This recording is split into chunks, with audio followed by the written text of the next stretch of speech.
did not now hear her sister Victoria calling her name or see her running across the field that led to the wood, waving a letter. Only when Victoria arrived at her side and put a hand on her shoulder, trying to catch her breath, did Justina realize that she was there. Victoria looked at the painting. "That's beautiful," she said when she could speak. "I wish I could paint like you, but I wouldn't wear such a paint-spattered smock. Really, you should throw it away." Victoria plumped herself on the ground next to the stool. "Look, a letter from Peter." She waved it at her sister. Justina dropped her paintbrush. "Really? What does it say?" She loved Peter's letters. There were always descriptions of some aspect of his life that sounded so different from the mundane world of Surrey. "He wants me to go and visit him." Victoria handed over the sheets of paper, and Justina scanned them eagerly. "Fancy his commanding officer's wife inviting you to stay with them!" Justina exclaimed.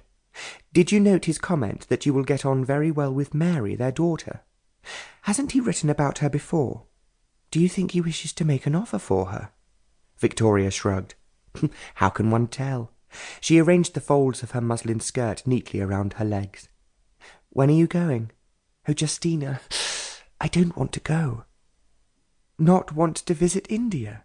Justina could hardly believe her ears. "But think of everything we have heard about from Peter.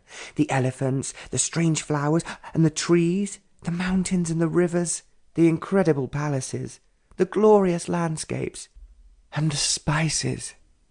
Think of the insects, the snakes, the heat." Justina looked down at the letter she held. "Peter says it will be very exciting. Lots of parties and junketings." She smiled at her sister. "I cannot possibly leave England now," Victoria said with a catch in her breath. She glanced demurely up at her sister through her eyelashes. "You do understand?" "No," Justina replied bluntly. She had a very deep voice. Her father loved it and said it was very soothing to listen to. But one or two of the young men she had met had seemed a little taken aback when they first heard her. "Teddy!" exclaimed Victoria. "You mean he's going to propose?" Justina asked, her voice rising in excitement. Edward Bathurst was a dashing young officer Victoria had met during her season. Nearly 2 years older than Justina, she had come out a year before her. Victoria was very pretty, and she had a number of young men paying her attention. But Edward was the most persistent. Victoria flushed, looked down at her skirt, and made a few pleats in the material. He said he was going to approach Papa." Justina gazed at her sister, her expression doubtful. "Vicky, are you certain Teddy is what you want?" Edward was very pleasant, but Justina did not find him at all exciting. "What do you mean?" Victoria bridled. He is the most fantastic man. That's what Elizabeth thought about Philip." "Justina, how can you compare Teddy with Philip?" Justina picked up her sketchbook and looked at the half-finished painting. "Vicky, is love really as wonderful as they say?" "Oh," Victoria sighed and lay back amongst the bluebells. "I cannot tell you how thrilling it is." Justina looked at the blonde curls that tangled with the blue of the flowers. People said to her that she must envy her sister's hair.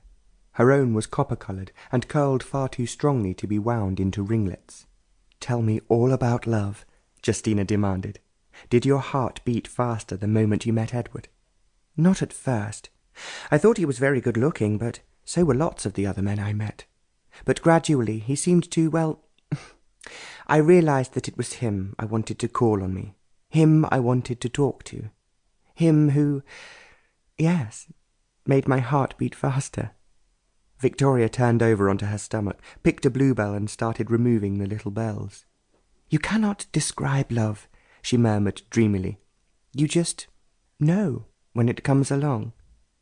"How do you know?"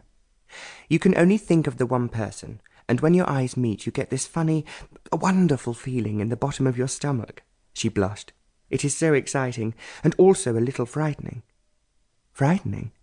"It is almost as if something in you is going to erupt, like a volcano." Justina was astonished. It all sounded very